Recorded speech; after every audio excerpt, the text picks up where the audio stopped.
hammer.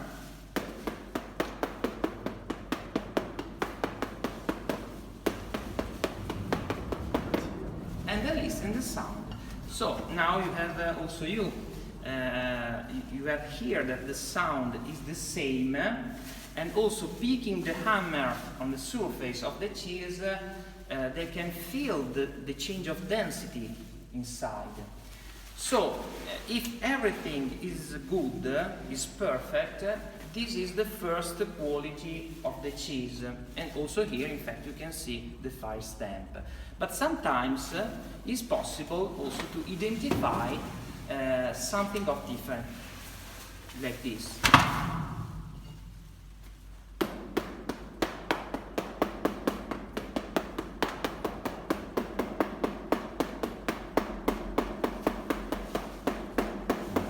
In the center. That means it is not good?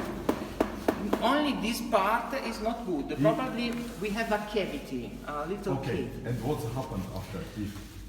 So, if you cut away the little cave, the rest of the cheese is good. But it's not possible to sell this like the first quality of cheese, okay?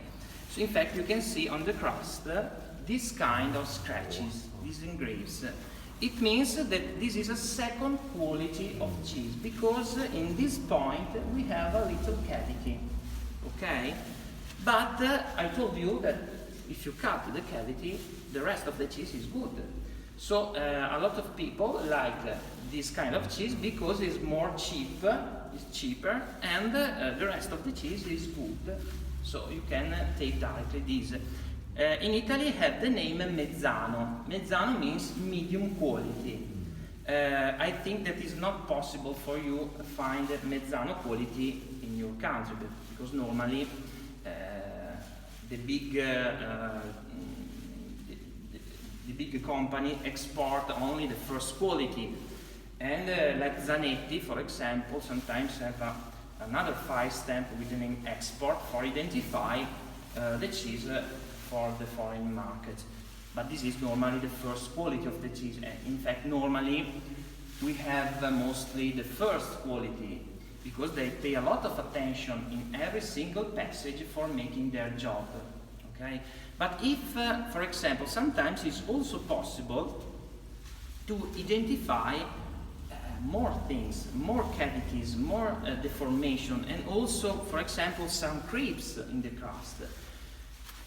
So it's not possible to sell these like like the first or the second, but also it's not possible to sell these with the name Parmigiano Reggiano cheese. So all these information are destroyed. At the end you have only a white cheese, and only the goodest part of the cheese are taken for making a generic grated cheese.